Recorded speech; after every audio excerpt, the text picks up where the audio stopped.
Pessoal, a questão do nosso processo de despertamento de consciência, ele é um movimento que é porta dentro da alma e é uma experiência que traz onde eu tenho a acusação da minha consciência e aquilo que eu me proponho e acabo conseguindo fazer para resolver aquilo que está sendo mostrado para mim.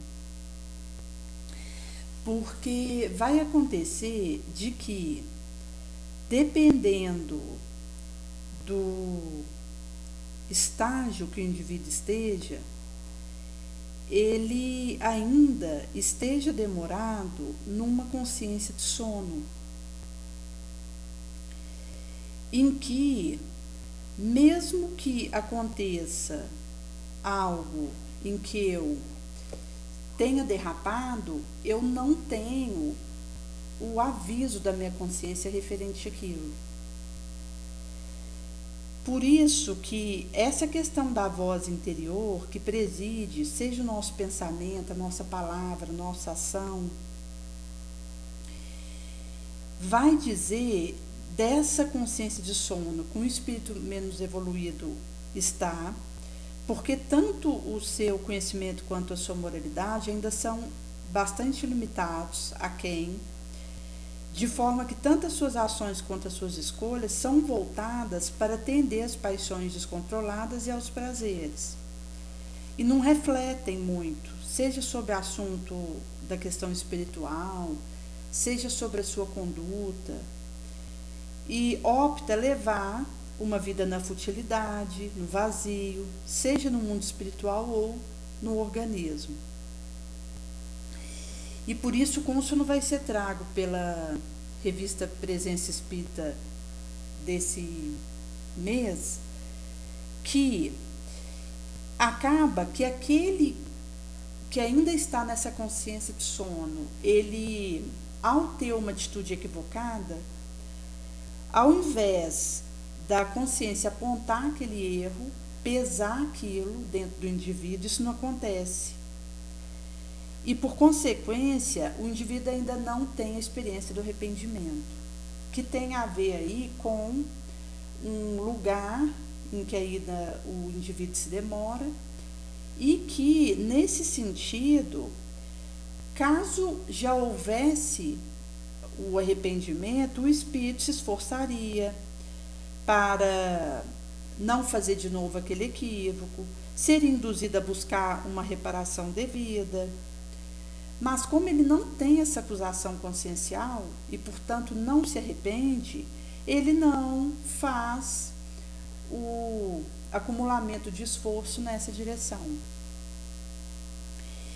E, nesse sentido, quando a gente percebe, por exemplo, alguém promovendo delito, desordem, felicitando, magoando, pautando sua conduta em irresponsável prazer, e não tendo essa capacidade, essa aptidão de aprimorar o pensamento, de fazer a virada de chave, a mudança do vigente comportamento padrão, vai trazer aí ainda esse estado em que acontece. Nesse sentido que a gente tem a questão do espiritual progresso como uma marcha inexorável. E é a partir, seja do vazio existencial quanto do sofrimento, que muitos vão despertando.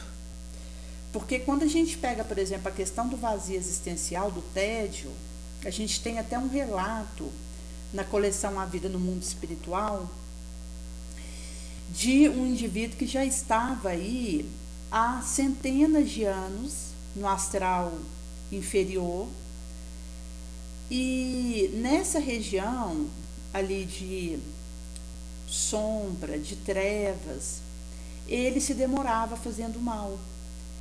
E acabou que chegou no momento em que ele foi tomado por um tédio, naquela condição em que ele já estava há muitos anos, e isso foi um móvel que ajudou para que ele desejasse mudar de vida.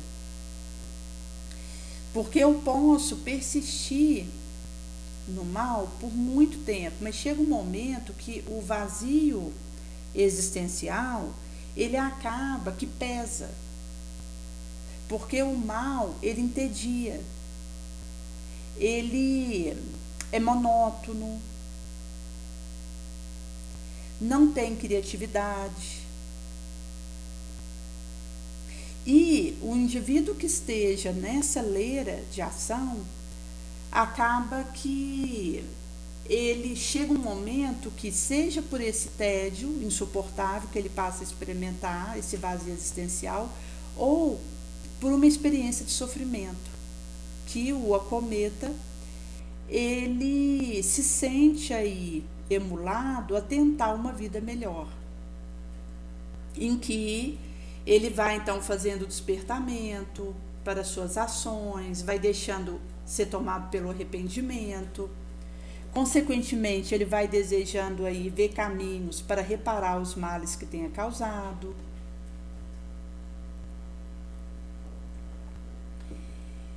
Inclusive, gente, porque dependendo do estágio que o indivíduo está e das ações atrozes que ele tenha praticado, ele pode inclusive sofrer uma involução do perispírito e cair no estado ovoide. Nós temos relatos tanto da questão da zoantropia, que é aí uma deformação do perispírito, quanto a questão da atrofiamento dos órgãos perispirituais, em que o indivíduo ele se torna esse ovoide e pode se demorar nessa condição por bastante tempo. E geralmente nós vamos ter, quando o indivíduo chega nesse ponto, ele pode estar atrelado a alguém, esse ovoide, que é implantado aí na região encefálica de um espírito com o qual ele tenha compliciamento em crimes. E nesse assodo recíproco, eles podem ser recambiados de forma compulsória para a reencarnação. Como o relato que existe também na coleção A Vida no Mundo Espiritual, de uma senhora que ela houvera maltratado os escravos, que ela tinha vivido nessa época da escravatura no Brasil, e ela infligia tormentos horríveis aos escravos. E houve na época ali, no local que ela morava, ela casada, um boato de que uma das escravas, ela tinha tido um caso com o marido dela. E desse relacionamento houveram nascido 2 crianças. E quando isso chegou para ela, ela acabou por prender tanto essa mulher como os 2 filhos e os supliciá-los, deixando entregues no trono ali do tronco do suplício, até eles virem a desencarnar. E tanto esses 2 filhos quanto essa mãe, que foram supliciados até a morte por essa mulher, não lograram dar o perdão. E acabaram que adentraram o pórtico do além-túmulo com ódio terrível dessa mulher. E então fizeram aí o juramento de uma vingança no astral. E acabou que quando essa senhora veio a desencarnar, o espírito dos 3 a esperavam no umbral. E acabou que foi um processo de sofrimento tão triste para esses 3 espíritos que foram torturados por ela, que eles tiveram a regressão dos seus órgãos perispirituais, se tornaram ovoides e ficaram acoplados a essa mulher desencarnada. Então ela estava já desencarnada, essa senhora que supliciou esses 3, e o espírito desencarnado estava na sua região do encéfalo com 3 ovoides, dos 3 espíritos que ela houvera prejudicado até a morte. E ali era uma relação tão entranhada de ódio recíproco, de não perdão e de vindita, que foi preciso os benfeitores maiores apelarem para o amor maternal para tentar começar a quebrar as raízes de ódio que aconteciam ali. Então, essa mulher, ela renasceria, foi dado a ela uma nova encarnação na Terra, onde ela, chegado no momento certo, iria casar novamente com o mesmo espírito que houvera sido marido dela na experiência anterior e que foi o móvel para que ela supliciasse essa mulher escrava e os seus filhos. E do relacionamento dos dois, esses 3 espíritos nasceriam como filhos.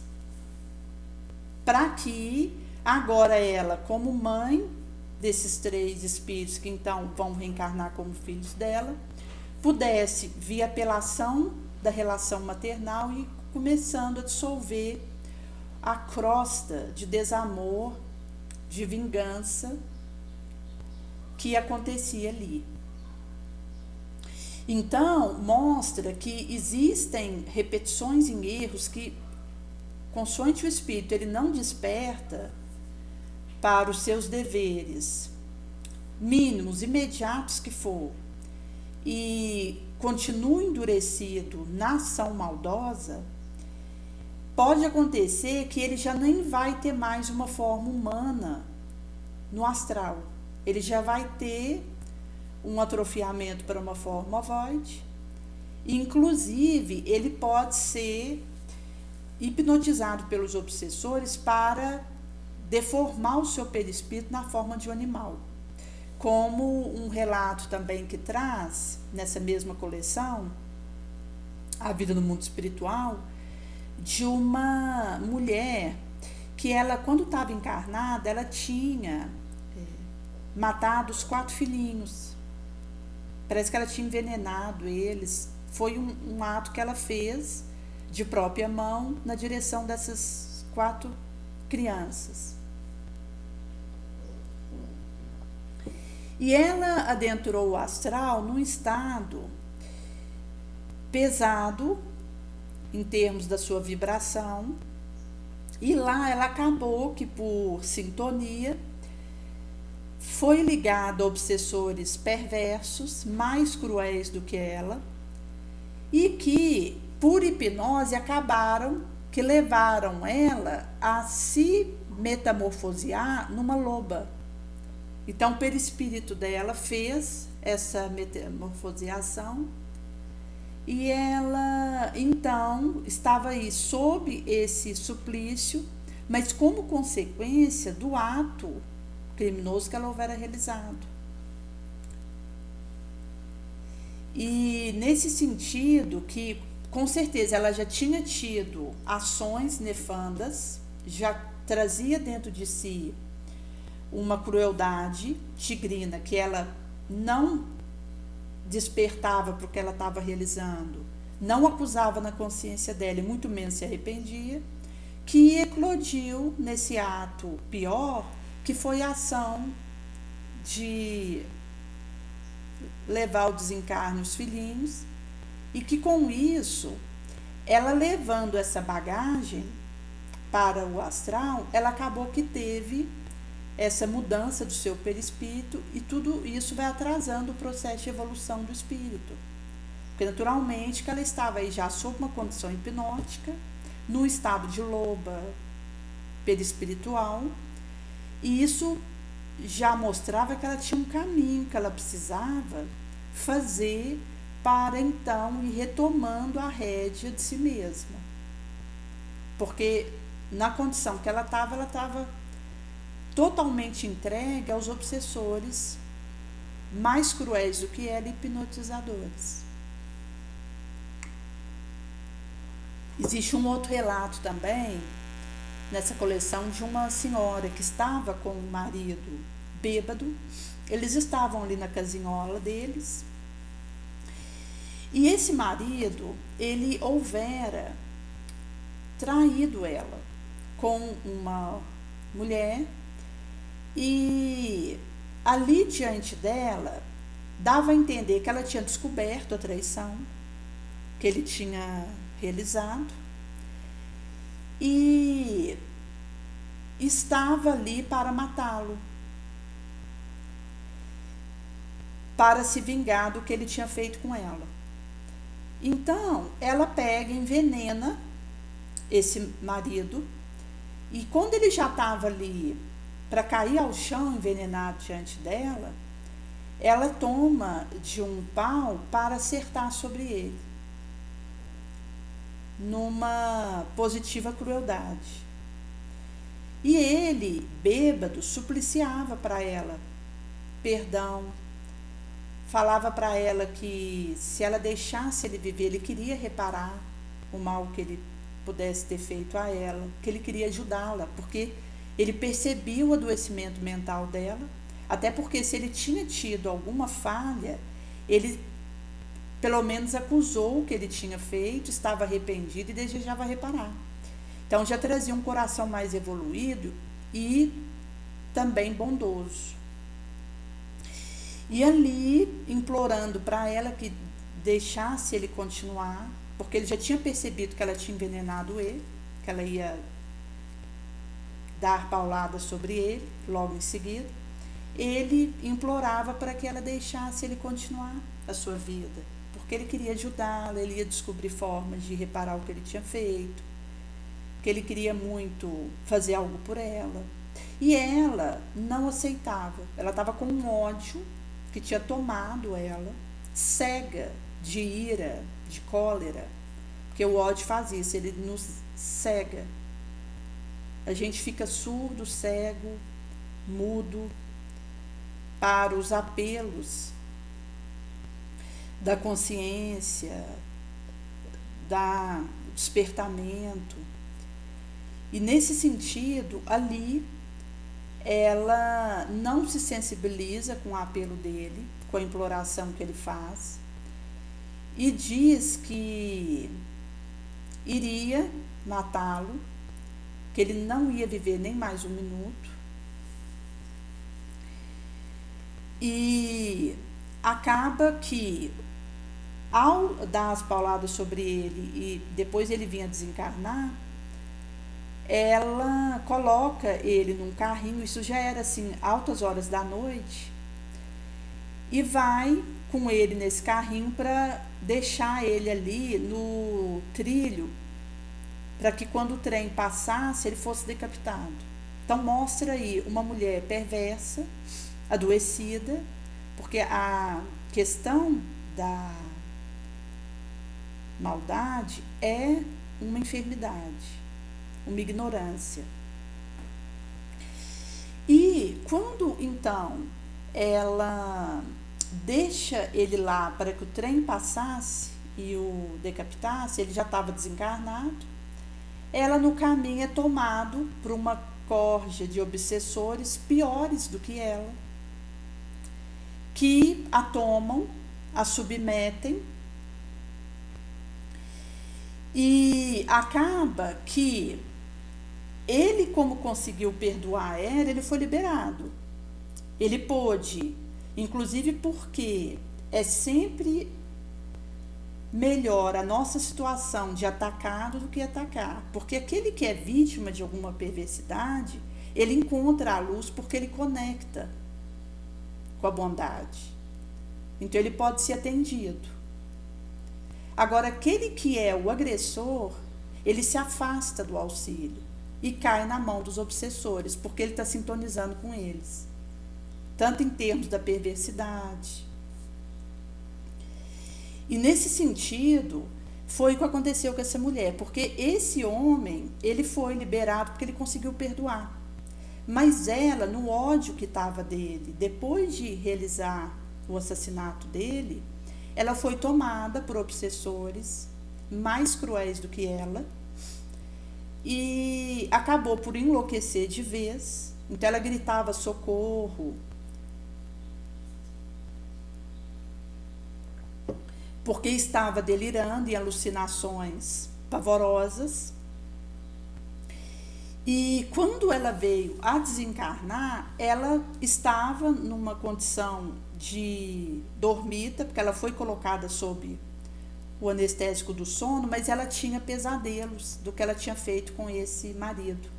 Então ela estava, na verdade, sob o sono, mas ela não conseguia desligar do que ela tinha feito ali enquanto assassinar o parceiro. Então ela ficava revivendo aquilo, como um pesadelo que não acabava, numa monoideia.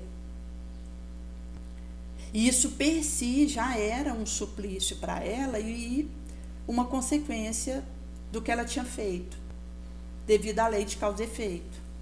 Porque aí ela se colocou em sintonia com esse estado de coisa.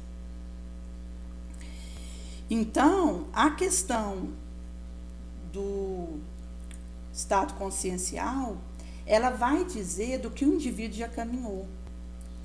Porque quanto mais eu me elevo, mais eu sou sensível à voz da minha consciência, que tenta me alertar daquilo que eu tenho feito, para que eu tenha um ajuizamento mínimo das minhas ações.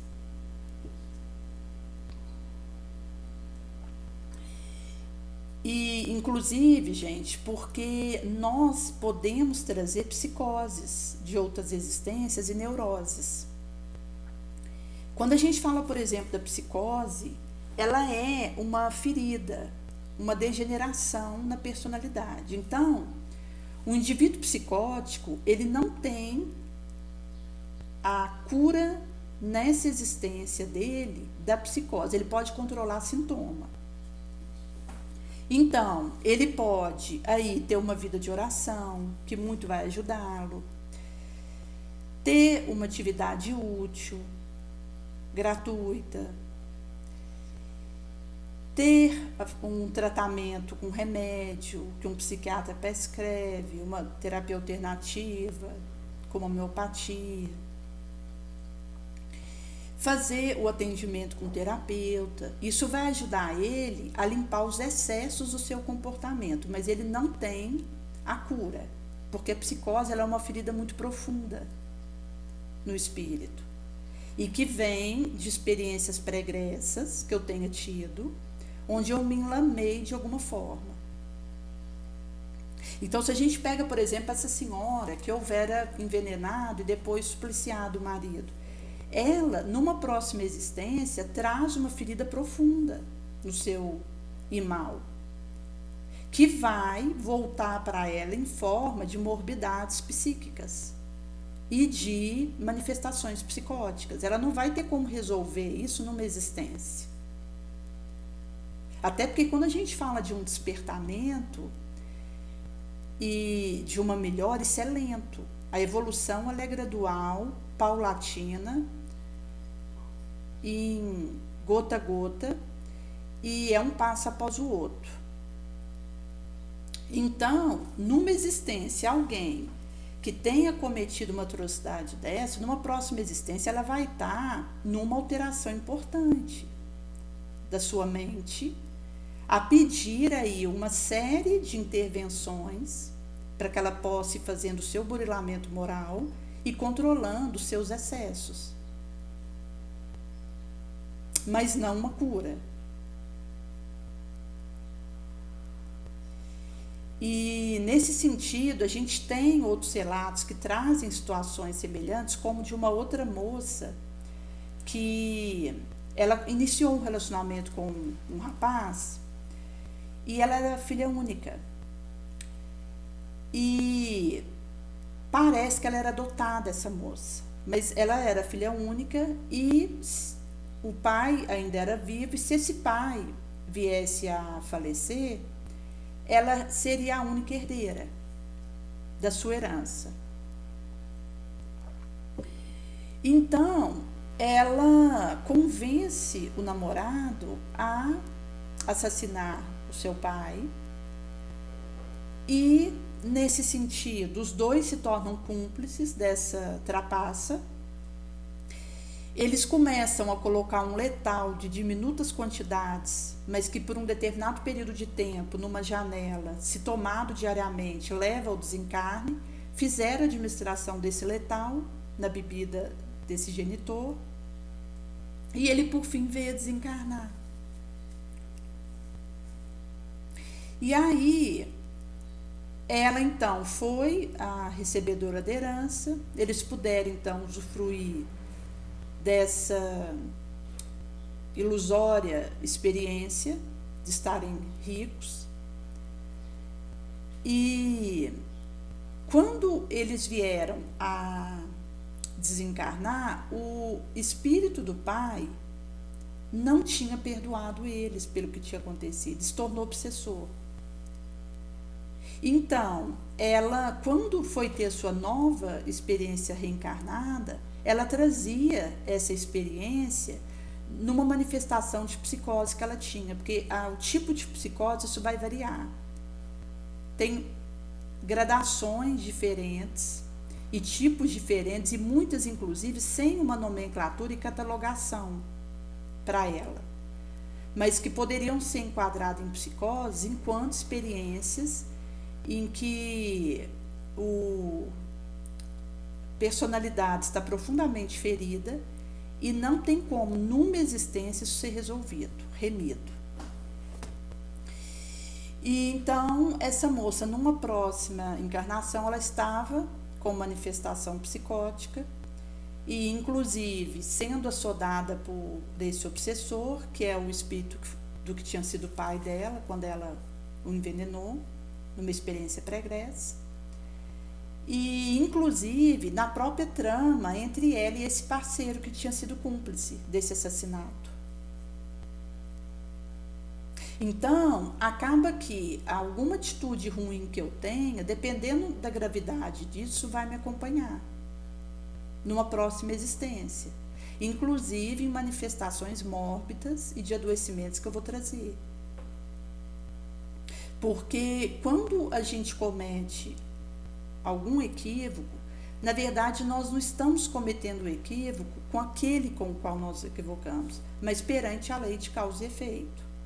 Mesmo que alguém tenha recebido o nosso equívoco, o nosso prejuízo na direção dele, se ele me perdoa, ele é liberado, ele não tem mais que a ver comigo, mas eu estou manchada perante a lei de causa e efeito. E vou precisar expiar e reparar. Então, se a gente pega, por exemplo, Jesus ali na cruz, ele não precisou dar o perdão, porque ele não deixou a falta de perdão entrar dentro dele.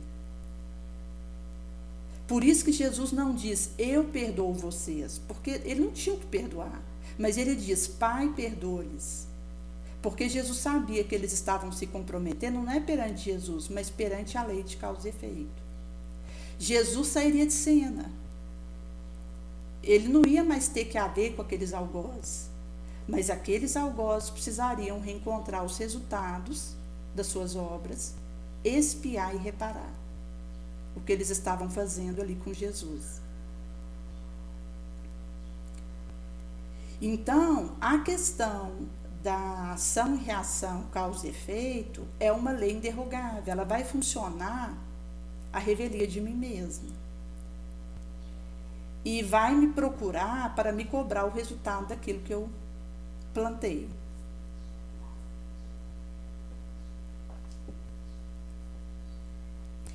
Nesse sentido que, quando a gente considera a questão da nossa autopercepção, quanto mais eu consigo identificar as minhas falhas e corrigir, melhor para mim. Antes de ser melhor para o outro, a primeira beneficiada sou eu, até porque sou eu que vou ter que reencontrar meus erros e sofrer as reparações disso. Nesse sentido que nós temos aí a questão desse inexorável progresso espiritual, onde o indivíduo, seja por aquele vazio existencial do tédio, a própria questão da dor, ele começa a buscar um conhecimento de ordem elevada a mais. inicia o despertar consciencial. Então ele passa a fazer uma reflexão sobre a amorosidade de Deus, sua justiça. E aqui, gente, inclusive assim, a própria questão de como Deus lida conosco, porque Deus não fica me assistindo o tempo todo para ver o que eu estou fazendo. Ele me deu o livre-arbítrio, ele espera que eu honre isso.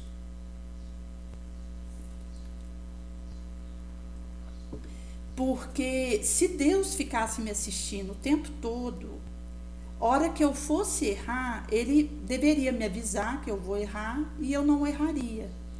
Porque se ele não me avisasse, ele estaria sendo desonesto, porque ele está vendo que eu vou errar e não me avisa. Mas Deus é honesto. Então, se eu não sou avisada antes de errar, de forma que eu não erre, é porque Deus não está o tempo todo me assistindo. Mas ele me deu consciência, liberdade, inteligência, para perceber os resultados das minhas obras e tentar, então, fazer melhor.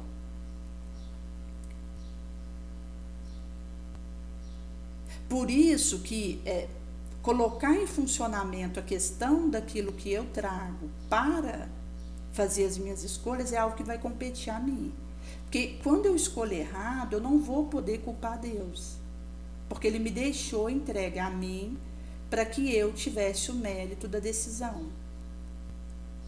Daí, se eu venho a falhar, a responsável sou eu. Porque até a gente traz a questão da diferença entre responsabilidade e culpa.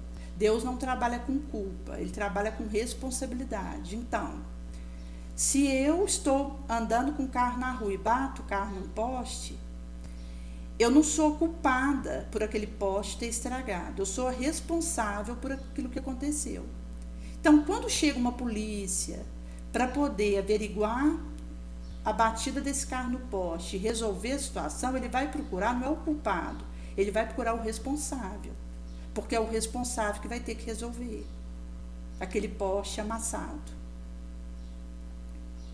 A mesma coisa acontece com as nossas questões morais. Quando eu infrinjo a lei de causa e efeito e cometo um erro, eu me torno responsável pelo que eu fiz. Eu não sou culpada, eu sou responsável. Mas a lei de causa e efeito vai procurar o responsável por aquele erro. Ela não fica caçando culpados para punir. A lei de causa e efeito procura quem foi o responsável por aquilo ter acontecido. E esse mesmo vai ter que reparar, consertar. Por isso que, quando a gente reflete, por exemplo, a questão da reencarnação e mortalidade da alma cristã moral, nós nos voltamos para Jesus, que é o modelo insuperável e guia. E nesse sentido, o Espiritismo vai trazer para nós, como essa égide do Cristo, essas orientações doutrinárias. Então, nossa voz interior começa a agir com mais vigor, rigor, começa a nos apontar nossas omissões, nossas falhas, e vai cobrar de nós uma mais consentânea postura com os valores morais novos, ora absorvidos. Então, essa comunicação vai falar comigo, entregue a mim mesma, eu vou passando a escutar a voz do meu consciencial. Então, quando a gente pega, por exemplo, os espíritas que experimentam o despertamento da consciência pelas informações nobres do Espiritismo, cabe a nós o moral esforço de agir com mais cuidado e vigilância, procurando realizar o melhor nas nossas profissionais, religiosas, sociais, familiares, tarefas. E nesse sentido, quando a gente vê agir aquém do que era devido ou de forma incorreta, a queima-roupa, a nossa consciência, que é o nosso severo juízo, vai nos apontar aquela falha. Então é o momento da gente buscar edificando solidão, para avaliarmos esses alertas da interior voz,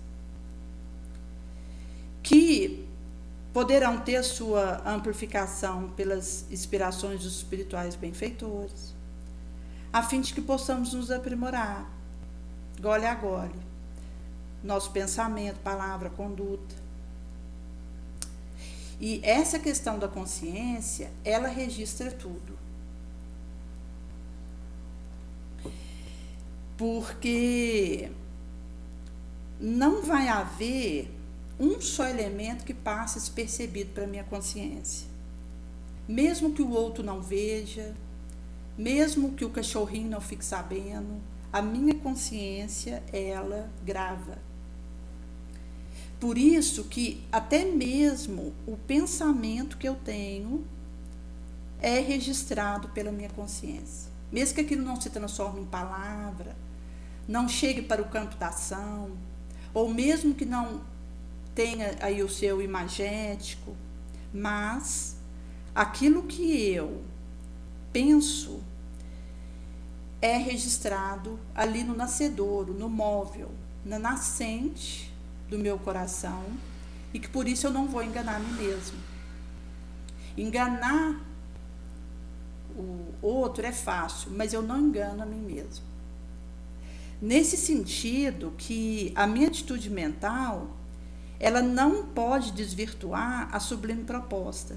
Se eu fugir disso, vai ser unicamente para compulsoriamente retornar por um caminho mais difícil, tanto na expiação quanto na prova.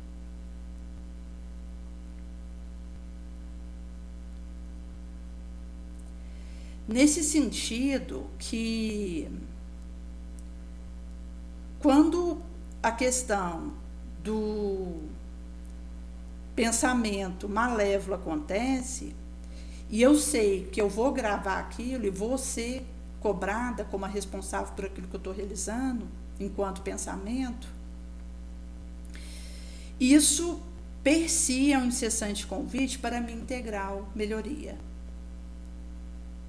Aí, nesse sentido, eu vou conseguindo, então, utilizar essa voz consciencial de forma harmonizada, equilibrada, para que a culpa advinda da minha falha me propicie espiritual crescimento e seja produtiva, rumando para a cósmica consciência.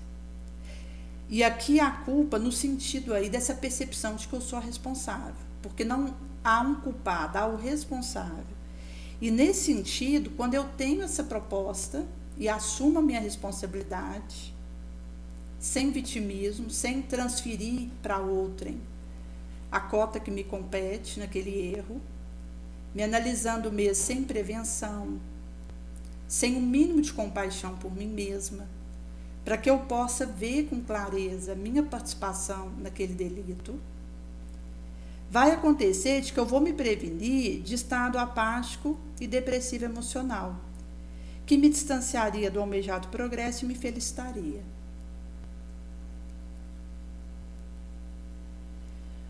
Por isso que essa experiência, como isso não vai ser trago por Kardec,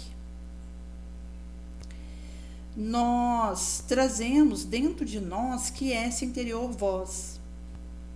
O severo juiz que vai presidir todas as nossas ações. Ao ouvirmos essa voz consciencial, a gente pesa ela no seu valor justo. Pode acontecer com muita frequência de eu ter vergonha de mim mesmo.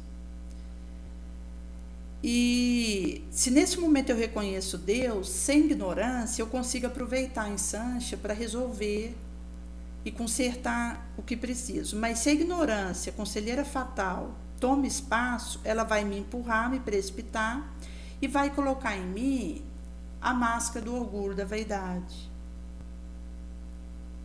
se apresentando a mim inchada, do seu vazio, do seu nada, e pela altivez que se dá, me engana. Por outro lado, o homem sábio e humilde, ele escuta com proveito as palavras sábias a ele dirigidas, se sente nada, sabe que Deus é tudo, procura se instruir, aí na natureza via livro, escrito pelas mãos do Criador divino. Nosso espírito então pode se elevar, abstrair e arrancar do nosso envoltório as materiais paixões que nos perdem. porque este é um perigoso guia, uma paixão a nos conduzir. Daí que deixemos rir o cético. Seu riso vai se apagar, como uma cinza que o pó leva. Na hora derradeira, o homem passa a crer. E por isso que o nosso caminho é a fé e a caridade. Consumo vai ser trago aí na Revista Espírita de abril de 1860.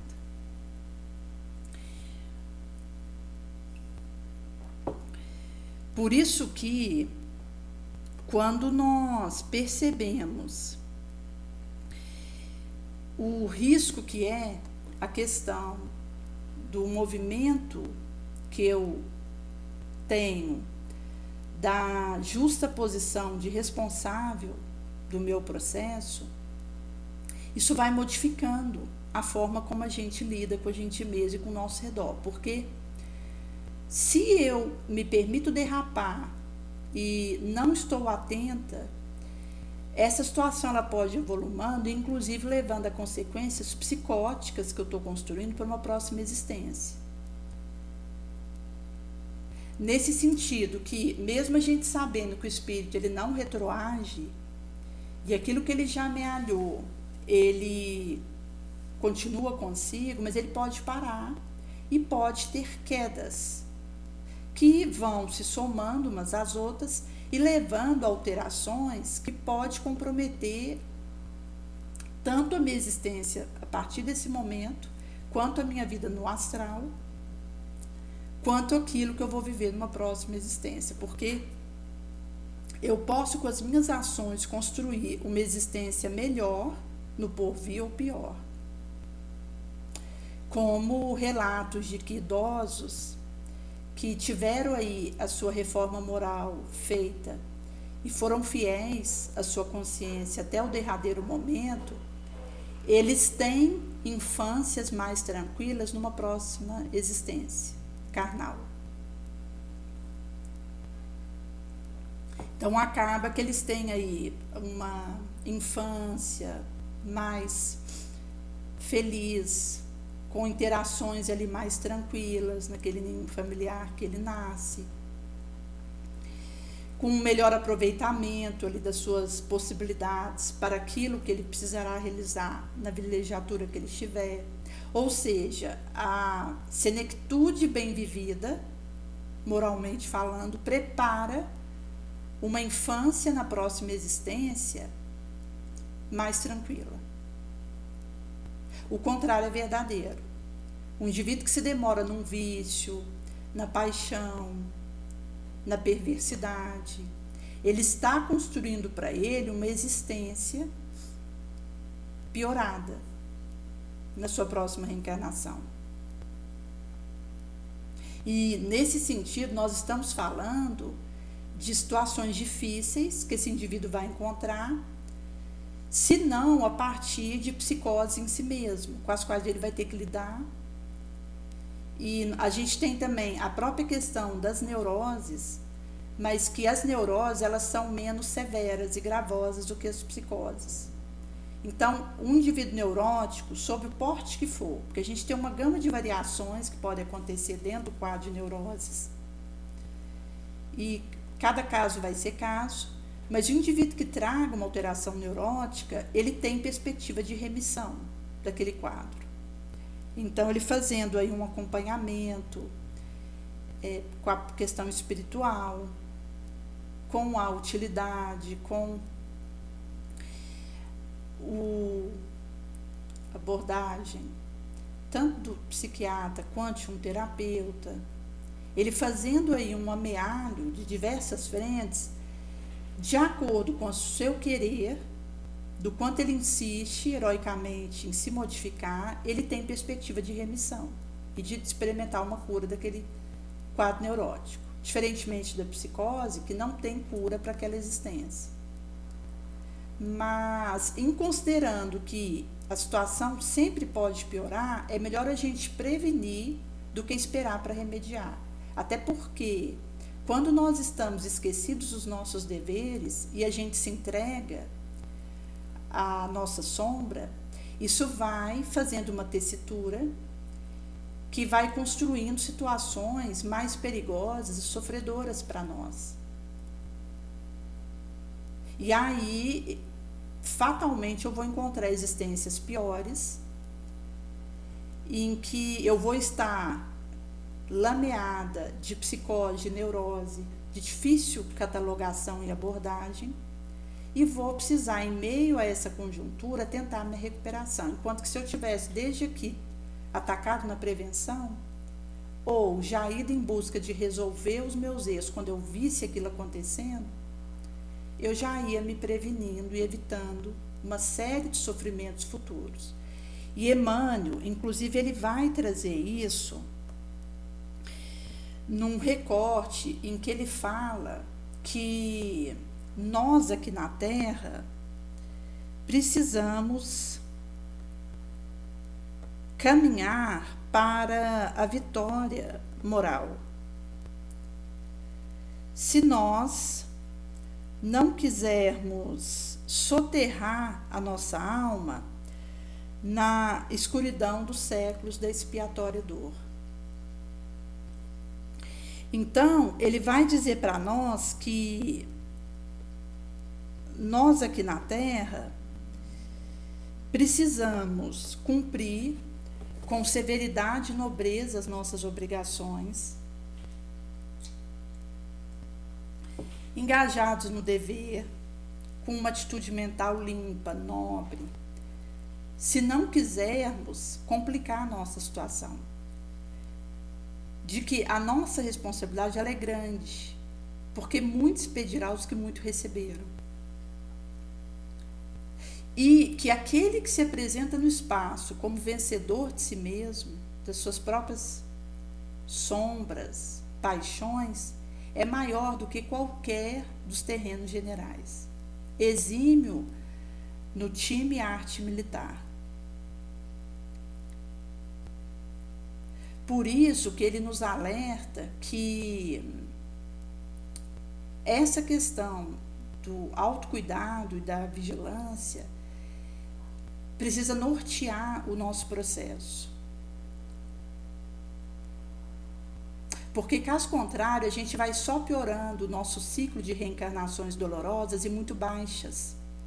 Isso só vai dificultando a nossa libertação de um orbe de prova de expiação. Porque a gente vai fazendo uma roda samsara em reencarnações muito baixas e dolorosas. Em vez de elevar, a gente vai abaixando.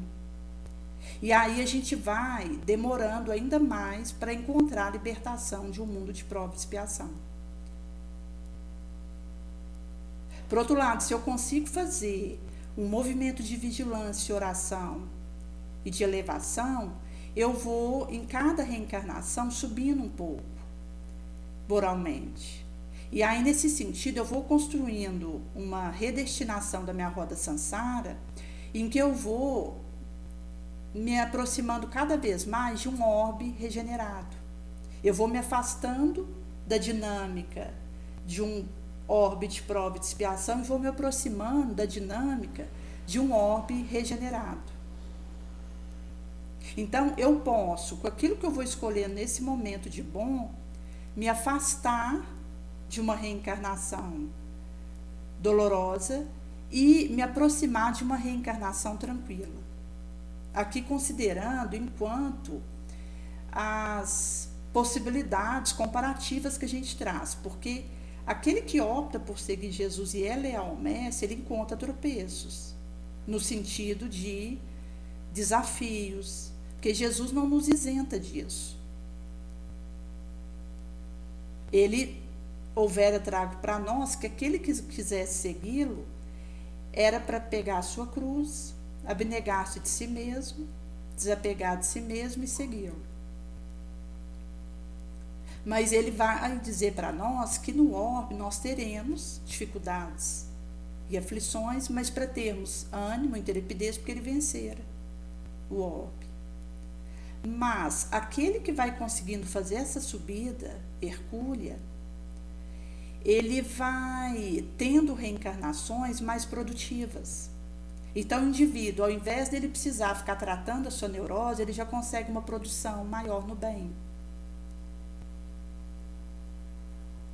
Então, a gente vai fazendo uma nova abordagem e um novo norte de aceleração, que a gente vai conseguindo, com o tempo que a gente tem, um outro olhar.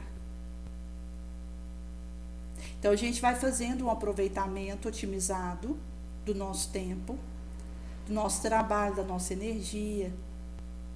Agora, por outro lado, considerando que nós ainda estamos presos no doloroso ciclo de reencarnações expiatórias, que a gente só vai lograr ir se liberando disso com as nossas atitudes nobres. Se eu não me comprometo com a nobilitância, com a bondade, eu vou me afastando dessa liberação. E aí eu vou retornando em novas encarnações, em cativeiros piores. Nesse sentido que o alerta, ele nos alcança mormente para nós espíritas que temos esse quinhão do esclarecimento. Porque Emmanuel, quando ele fala que a nossa responsabilidade é grande, porque muito se pedirá aquele que recebeu mais, diz do conhecimento que nós temos, da destinação, da reencarnação, da pré-existência do espírito, da sua continuidade após o túmulo, e da questão da lei de causa e efeito, ação e reação. Então, nós temos uma série de esclarecimentos que nos faculta também uma responsabilidade maior. Porque se eu não dou conta desse conhecimento que foi confiado a mim, antes melhor não ter conhecido, não ter tido contato com isso. Uma vez que isso me encontrou e me beneficiou, eu preciso honrar essa confiança. Por isso que, quando a gente considera a questão dessa proposta, a gente vai trocando a pressa por um propósito, vai fazendo esse foco na fé e a disciplina. Vamos transformando em presença a urgência. E vivendo com esse consciencial, a gente vai retomando a rédea da nossa vida. E essa vibracional também vai nos treinando contra alergias, vai nos protegendo de perigosas condições. E nesse sentido, nós temos aí uma convocação da doutrina espírita que, mesmo com todo o avanço tecnológico que a sociedade vive, ele não emudeceu, tampouco esvaziou perante essas transformações, porque nós somos chamados a dialogar com diferentes aspectos do mundo odierno e somos convocados a fazer essa ponte,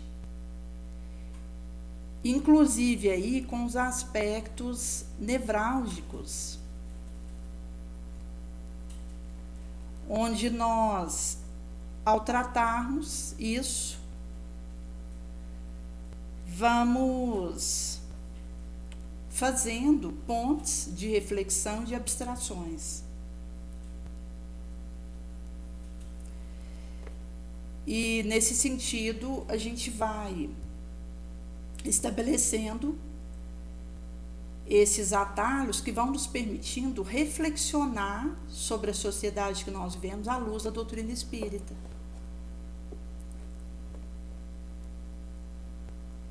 Como o Chico, que mesmo ele tendo nascido num berço pobre, materialmente falando, e tendo aí as dificuldades ali da mãe ter falecido. Ele era criança, ali por volta dos seus 4 anos, ele vai morar com uma madrinha perversa, que dava facada, enquanto ali com um garfo, machucando ele, supliciava ele diariamente, deixava ele sem comer. Certa feita ela tinha obrigado ele a lamber a ferida do primo. Mas mesmo a isso, ele já teve o espírito da mãe desencarnada acompanhando ele desde criança. E ela, inclusive, certa feita, houvera falado para ele: filho, não reaja àquilo que a sua madrinha está fazendo, porque você precisa proteger o seu braço, você vai precisar muito dele. Mas o Chico ali, na sua fase de infância, ele já tinha aí essa orientação da sua trajetória para a missão para o qual ele tinha vindo. Então, mesmo em meio a todos os desafios, depois, quando ele tinha uns 7 anos, o pai casa novamente com uma madrasta que foi o anjo bom que a mãe dele tinha prometido que ia enviar para ele. Ela coloca como condição para casar com o pai dele reunir todos os filhos que estavam dispersos, cada um tinha ido para uma casa. E quando então ele volta a morar com o pai, e ele, sob a presença dessa madrasta, que foi um anjo na vida dele, que o ajudou muito, até tendo em vista o trabalho que o aguardava, com os 17 anos ele tem contato com a doutrina espírita, através de uma irmã que teve aí uma obsessão importante. Então procuraram um casal de espíritas que era de Belo Horizonte, e a partir daí o Chico teve contato com a doutrina espírita, não mais se afastou. Também essa irmã teve obras importantes na área de benemerência que ela deixou. Inclusive tem um relato que essa irmã dele, chamada Maria, ela, dentre os filhos que ela teve, um era viciado em bebida. E esse sobrinho tinha ido até a imprensa, denunciado o Chico por charlatanismo. E o Chico, inclusive, precisou ir depor sobre a situação. E no depoimento ele tremia. Depois ali, entre lágrima, no pós-acontecimento, mas não falou uma palavra de acusação do sobrinho, apenas pediu permissão para continuar o seu trabalho. Ele nem se defendeu e nem acusou o sobrinho. Ele silenciou e pediu para continuar o seu trabalho na Leira Bonosa. E anos depois, essa irmã, ela estava num quadro depressivo importante. Ela, que quando tinha casado, tinha ido para uma outra cidade, abrido ali um asilo, um atendimento para crianças, numa época em que isso era mais complicado de fazer do que hoje. Porque naqueles idos ali do século passado, considerando ali primeira metade do século passado, era bem mais complexo você iniciar uma obra de atendimento, seja idoso, seja a mendigos, as próprias crianças. E essa irmã dele, quando casou, iniciou uma série de obras ali, deixou muita coisa por onde passou, de atendimento aos necessitados, ao léu. Mas depois dessa ocorrência em que o filho dela houvera levado o Chico para a justiça, ela tinha caído numa prostração importante, estava num quadro depressivo. E num período ali próximo do Natal, os filhos perceberam que ela não estava bem, mas ela disse que não ia para comemoração natalina que costumava ter anualmente ali com os familiares mais próximos da sua parentela. Ficou em casa e num dado momento ela ata gasolina ao corpo, liga o fósforo e queima o próprio corpo e vem a desencarnar queimada.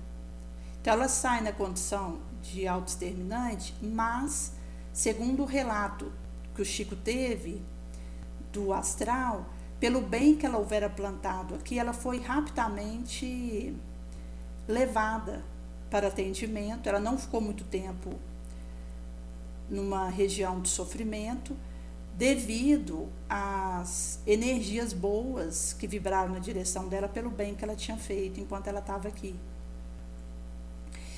Daí que o Chico, mesmo ali, depois quando ele teve esse contato com a doutrina espírita ali com 17 anos, ele já começa o trabalho dele, que já soma aí mais de 550 livros, na sua psicografia ínclita.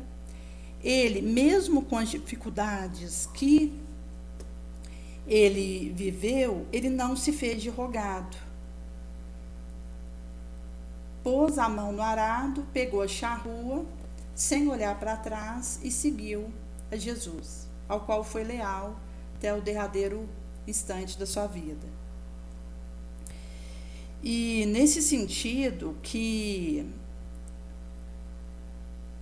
quando nós consideramos que nós estamos, sim, num orbe de prova de expiação, e que faremos conosco o que quisermos por amor ao reino do céu, que nós possamos então nos burilarmos, fazermos a nossa reforma moral, nos aptarmos mentalmente, para que possamos, empregando o arado, a charrua, sem olhar para trás, seguir o mestre que à nossa frente segue, nos dando aí o seu testemunho mesmo, como modelo, guia, condutor. E a partir daí, após ele, nós vamos construindo essa nova destinação. Que quanto mais a gente desperta consciencialmente para os nossos deveres, menos tempo a gente perde. Então, mais a gente vai aproveitar desse momento, agora, com aquilo que dispomos, porque não é o que eu sou, onde eu estou, o que eu tenho, é o que eu faço com isso. É no que eu me transformo, por amor a essa causa, irmos rumo ao futuro glorioso que a todos nos aguarda.